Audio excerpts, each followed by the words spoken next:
Welcome back to Make Play Treasure. Today we're reading Kindergarten Luck by Louise Borden. One gloomy morning, Theodore found a bright, shiny penny on the way down to breakfast. There was Abraham Lincoln face up. What luck! Oh, thank you, Mr. Famous President, Theodore said, and he tucked that shiny new penny in his pocket. You make the best pancakes, Theodore told Mama when she kissed him goodbye. The gloomy rain suddenly stopped and the September sun came out. Theodore and Louisa raced each other to the bus stop on Cherry Street. Number 19 was on time, and so were they. There was Slim, Theodore's favorite bus driver, with his morning news. I heard a rumor that next week the zoo is bringing real penguins to school. Hooray! Hooray!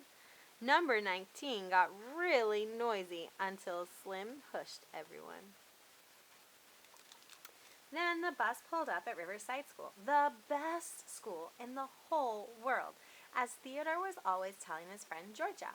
He counted the puffy white clouds floating right over the yellow line of buses. The sky was blue, such a lucky blue. Theodore and Georgia swung their backpacks and waved to other kids who were in their class. Right away, Mr. Leyland called on Theodore to show the class the day of the week and the date on the big wall calendar. And later, during writing time, Mr. Leyland read Theodore's poem out loud. Lucky little clouds high in the sky, floating by, floating by. At recess, Theodore swatted the tetherball again and again and again and again and again without missing once.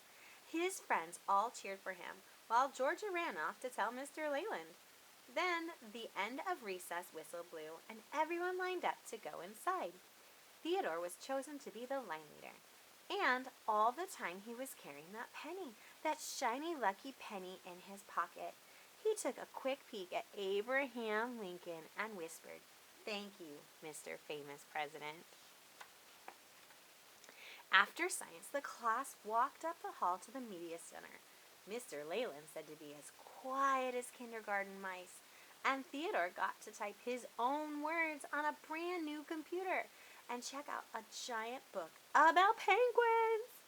Then Mr. Leyland picked VJ and Abigail and Eduardo and Leah and Theodore to help Miss Walker, the art teacher, hang the kindergarten's Matisse pictures in the school lobby. Ms. Agresta, the principal, strolled out of the office and said the paintings were so jazzy that she was going to show them off at the Riverside Family Night the next week. Then Mrs. Cooper, the school secretary, announced on the loudspeaker that students in grade 3 were to meet in the gym to practice their special welcome song for family night. On the way back to his kindergarten room, Theodore walked as slowly as a turtle so he could wave to Louisa because she was a third grader. That's why Theodore knew the words to the special song too and could hum along. Later in math, when Mr. Leyland showed the class how to add numbers, Theodore reached in his left pocket just to check on, "Oh gosh," and he gulped a big gulp. Where was his? Then Theodore remembered. He put the penny in his right pocket.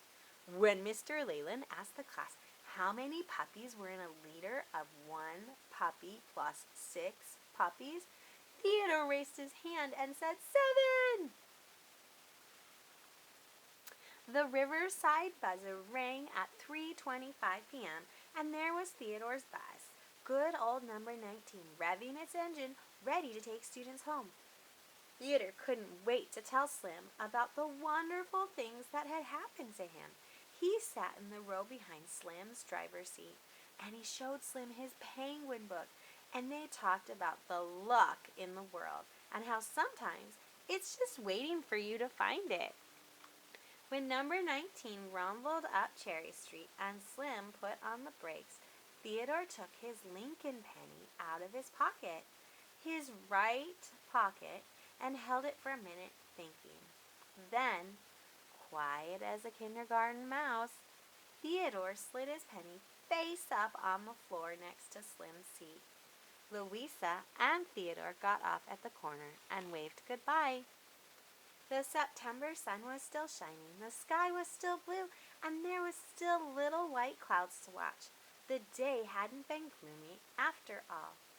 Theodore had found his own luck in a shiny penny, enough to give to a friend, and enough for tomorrow, too. The end. Hope you loved it, and remember to like and subscribe so you can keep up with our reading events and activities. Catch you next time on Make, Play, Treasure. Bye!